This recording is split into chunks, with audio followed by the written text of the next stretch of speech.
SIR এর সময় যেভাবে অবৈধ জন্ম সার্টিফিকেট দেওয়া হয়েছে, আইপ্যাকের একটা বড় কনস্পিরেসি ছিল। তাই আমরা এটাকে ক্র্যাকডাউন করার জন্য যত রেকর্ড ছিল সিজ করলাম আজকে।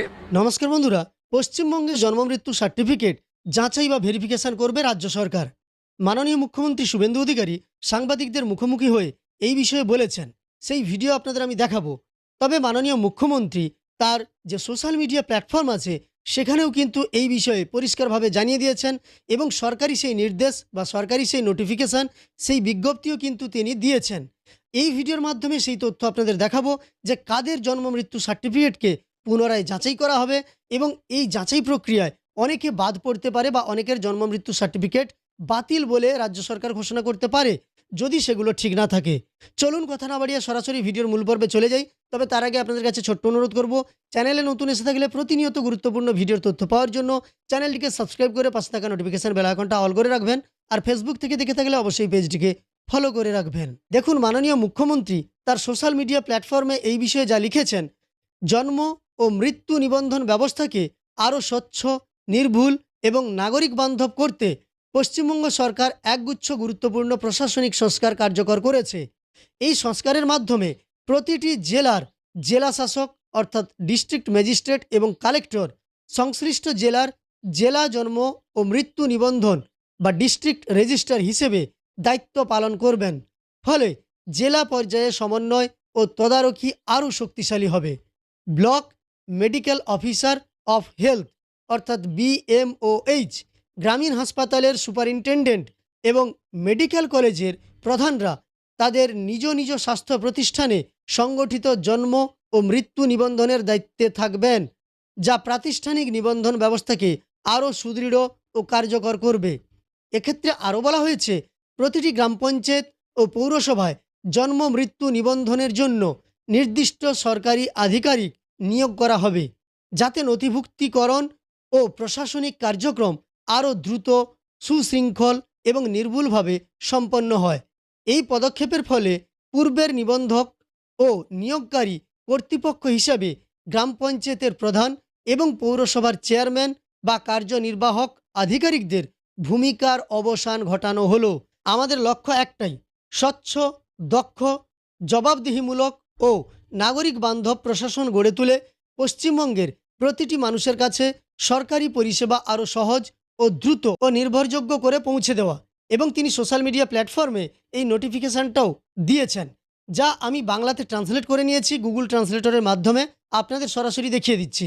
দেখুন, পশ্চিমবঙ্গ সরকারের স্বাস্থ্য ও পরিবার কল্যাণ বিভাগের পক্ষ থেকে 23/7/2026 তারিখে এই বিজ্ঞপ্তিটি প্রকাশ করা হয়েছে। এই বিজ্ঞপ্তির 1 নম্বর পয়েন্টে বলা হয়েছে, জন্ম ও মৃত্যু নিবন্ধন আইন 1969-এর 6 ধারা উপধারা 1 অনুসারে প্রতিটি রাজস্ব জেলার জেলা ম্যাজিস্ট্রেট ও কালেক্টর উক্ত আইন এবং তদধীনে প্রণীত বিধিমালা অনুসারে জেলা জন্ম ও মৃত্যু নিবন্ধক হিসেবে কাজ করবেন এবং উক্ত আইন ও তদধীনে প্রণীত বিধিমালা অনুসারে জেলা নিবন্ধকের ওপর অর্পিত সকল ক্ষমতা প্রয়োগ করবেন ও সকল কার্যাবলী সম্পাদন করবেন। এবার দ্বিতীয় পয়েন্টে বলা হয়েছে, জেলা ম্যাজিস্ট্রেট ও কালেক্টর জেলা নিবন্ধক হিসেবে তাদের ক্ষমতা বলে নিম্নলিখিত কার্যকর্তাদের জন্ম ও মৃত্যু নিবন্ধক হিসেবে নিয়োগ করবেন। 23শে জুলাই 2026 তারিখে বিজ্ঞপ্তি নম্বরটা দেওয়া আছে, দ্বারা সংশোধিত পশ্চিমবঙ্গের জন্ম ও মৃত্যু নিবন্ধন বিধিমালা 2000-এর বিধিবদ্ধ 7-এর উপবিধি 1 অনুসারে নিচে উল্লিখিত এখতিয়ারগুলির জন্য 1 নম্বরে বলা হয়েছে, কোনো ব্লক প্রাথমিক স্বাস্থ্যকেন্দ্রের বা BPHC ব্লক স্বাস্থ্য কর্মকর্তা বা BMOH এবং কোনো গ্রামীণ হাসপাতালের RH সুপারিনটেনডেন্ট নিজ নিজ গ্রামীণ হাসপাতাল, ব্লক, প্রাথমিক স্বাস্থ্যকেন্দ্র এবং তার প্রশাসনিক নিয়ন্ত্রণাধীন সকল প্রাথমিক স্বাস্থ্যকেন্দ্রে সংগঠিত সকল প্রাতিষ্ঠানিক জন্ম ও মৃত্যুর ক্ষেত্রে জন্ম মৃত্যু নিবন্ধক হবেন। এবং 2 নম্বরে বলা হয়েছে, পৌরসভা এলাকা ব্যতীত গ্রামীণ বা শহরাঞ্চলে অবস্থিত জেলা হাসপাতাল, মহকুমা হাসপাতাল, রাজ্য সাধারণ হাসপাতাল এবং রাজ্য বিশেষায়িত হাসপাতালের সুপারিনটেনডেন্ট নিজ নিজ প্রতিষ্ঠানে সংগঠিত সকল জন্ম ও মৃত্যুর ক্ষেত্রে জন্ম ও মৃত্যু নিবন্ধক হবেন।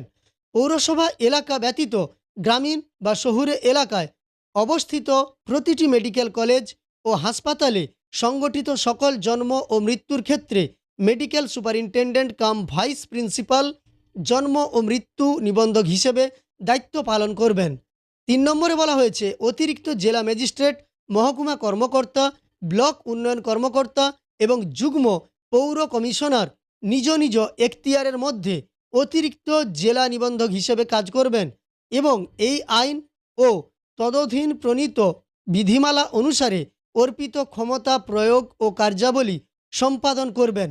4 নম্বরে বলা হয়েছে জেলা নিবন্ধক তার এখতিয়ারভুক্ত প্রতিটি গ্রাম পঞ্চায়েতের জন্য সেই গ্রাম পঞ্চায়েত এলাকার জন্ম ও মৃত্যু নিবন্ধক হিসাবে গ্রাম পঞ্চায়েতের সচিব অথবা অন্য কোনো সরকারি কর্মকর্তাকে নিয়োগ করবেন। এই বিজ্ঞপ্তি প্রকাশের তারিখ থেকে গ্রাম পঞ্চায়েত প্রধানগণ তাদের নিজ নিজ গ্রাম পঞ্চায়েত এলাকার জন্ম ও মৃত্যু উপনিবন্ধক হিসেবে দায়িত্ব পালন করা বন্ধ করবেন। 6 নম্বরে বলা হয়েছে পশ্চিমবঙ্গ জন্ম ও মৃত্যু নিবন্ধন বিধিমালা 2000 অনুসারে যা 23শে জুলাই 2026 তারিখের বিজ্ঞপ্তি নম্বর দ্বারা সংশোধিত হয়েছে, জেলা নিবন্ধক তার বা তার এখতিয়ারভুক্ত প্রতিটি পৌরসভার জন্য একজন সরকারি কর্মকর্তাকে জন্ম ও মৃত্যু নিবন্ধক হিসেবে নিয়োগ করবেন। 7 নম্বরে বিধির উপরুক্ত সংশোধনের ফলস্বরূপ কোনো পৌরসভার চেয়ারম্যান, নির্বাহী কর্মকর্তা বা প্রশাসক জন্ম ও মৃত্যু নিবন্ধক নিয়োগকারী কর্তৃপক্ষ হিসেবে আর থাকবেন না। প্রত্যেক পৌরসভা এলাকায় পৌর কমিশনার সংশ্লিষ্ট পৌরসভা এলাকার জন্য একজন সরকারি কর্মকর্তাকে জন্ম ও মৃত্যু নিবন্ধক হিসেবে নিযুক্ত করবেন। কলকাতা পৌর কর্পোরেশনের এলাকায় পৌর কমিশনার জেলা জন্ম ও মৃত্যু নিবন্ধক হিসেবে দায়িত্ব পালন করবেন। জেলা নিবন্ধক হিসেবে তার ক্ষমতা বলে পৌর কমিশনার কলকাতার পৌর কর্পোরেশন এলাকার জন্য একজন সরকারি কর্মকর্তা জন্ম ও মৃত্যু নিবন্ধক হিসেবে নিয়োগ করবেন। এই বিজ্ঞপ্তিটি অবিলম্বে কার্যকর করা হবে এবং রাজ্যপালের আদেশ অনুসারে মুখ্য সচিব এই বিজ্ঞপ্তিটি জারি করেছেন এবং আমাদের রাজ্যের স্বাস্থ্য ও পরিবার কল্যাণ দপ্তর তারা কিন্তু এই বিজ্ঞপ্তি প্রকাশ করেছেন, যা মাননীয় মুখ্যমন্ত্রী তার সোশ্যাল মিডিয়া প্ল্যাটফর্মে তুলে ধরেছেন। এবার আমরা মাননীয় মুখ্যমন্ত্রী সাংবাদিকদের মুখোমুখি হয়ে এই বিষয়ে কী জানিয়েছিলেন সেটা আপনাদের শুনিয়ে দিচ্ছি। আর দেখুন, এবার থেকে কিন্তু পুরনো সব বার্থ সার্টিফিকেট এবং ডেথ সার্টিফিকেট সেগুলো সিজ করা হয়েছে। তো সেগুলো এসআইআরে অনেকেই এইভাবে জন্ম মৃত্যু সার্টিফিকেট বানিয়ে দিয়েছিল, এমনটা অভিযোগ উঠেছে। তাছাড়াও যারা এই রাজ্যের নয় বা এই দেশের বাসিন্দা নয় তারাও এইভাবে জন্ম মৃত্যু সার্টিফিকেট গ্রাম পঞ্চায়েত থেকে বানিয়ে নিয়ে তারা বাসিন্দা হিসাবে সেটিকে ব্যবহার করেছেন। সেইগুলো সব ধরা হবে এবং সেগুলোকে ভেরিফিকেশন করা হবে। এই জন্যই রাজ্য সরকারের এই উদ্যোগ। চলুন মাননীয় মুখ্যমন্ত্রী কি বলেছেন সরাসরি শুনে নেন। আর মাননীয় মুখ্যমন্ত্রী বক্তব্য শুনতে শুনতে আপনাদের বলবো ভিডিওটি ভালো লাগলে একটি লাইক করবেন, চ্যানেলটিকে সাবস্ক্রাইব করে পাশে থাকা নোটিফিকেশন বেল আইকনটা অল করে রাখবেন। ফেসবুক থেকে দেখে থাকলে অবশ্যই পেজটিকে ফলো করে রাখবেন। এসআইআর এর সময় যেভাবে অবৈধ জন্ম সার্টিফিকেট দেওয়া হয়েছে, আইপ্যাকের একটা বড় কনস্পিরেসি ছিল। আইপ্যাকের ওই চোরাগুলোকে বসিয়ে প্রাক্তন মুখ্যমন্ত্রী এবং তার দলের নির্দেশে যেভাবে অবৈধ বার্থ সার্টিফিকেট দেওয়া হয়েছে তাতে রাজ্যের এবং দেশের সুরক্ষার প্রশ্নচিহ্ন দেখা দিয়েছে। তাই আমরা এটাকে ক্র্যাকডাউন করার জন্য যত রেকর্ড ছিল সিজ করলাম আজকে, এবং সিজ করার পরে পুলিশের পক্ষ থেকে যথাবিহিত ব্যবস্থা গ্রহণ করে স্ক্যান করে সিল করে আবার ফিরিয়ে দেওয়া হবে। কিন্তু আজকের পরে ওখানে আর কোনো কলম কালি কিছু লাগানোর সুযোগ থাকবে না।